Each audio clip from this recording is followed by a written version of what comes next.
കൊച്ചിയുടെ ഭരണകർത്താക്കളായിരുന്ന രാജാക്കന്മാരുടെ ഔദ്യോഗിക വസതിയായിരുന്നു എറണാകുളത്ത് നിന്ന് 10 കിലോമീറ്റർ അകലെ തൃപ്പൂണിത്തുറയിലുള്ള കുന്നിന്മേൽ കൊട്ടാരം എന്നറിയപ്പെടുന്ന ഹിൽ പാലസ്. 1865-ൽ പണിതീർത്ത ഈ കൊട്ടാരം രാജകുടുംബത്തിൽ നിന്ന് സർക്കാർ ഏറ്റെടുത്ത ശേഷം സംസ്ഥാനത്തെ ആദ്യ പുരാവസ്തു മ്യൂസിയമാക്കി മാറ്റി. അങ്ങനെ സംസ്ഥാനത്തെ ആദ്യ പൈതൃക മ്യൂസിയമായി മാറി. 49ഓളം കെട്ടിടങ്ങളുടെ സമുച്ചയമാണ് ഇവിടെ. ചുറ്റും റോഡുകളും വൻമരങ്ങൾ നിറഞ്ഞ വലിയ തോട്ടവും വലയം ചെയ്യുന്നതാണ് ഈ കൊട്ടാര വളപ്പ്. പുരാതന കേരളീയ വാസ്തുവിദ്യയും വിദേശ ശൈലിയും ഒത്തുചേർന്നതാണ് നിർമ്മാണ രീതി.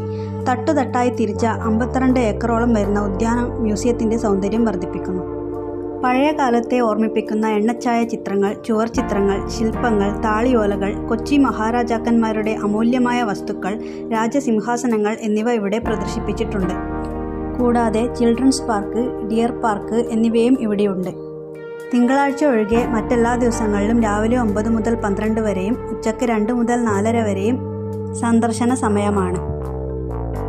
ആധുനിക കലാസൃഷ്ടികളുടെ ഒരു ഗാലറിയും ഇതിനൊപ്പം ഒരുക്കിയിട്ടുണ്ട്.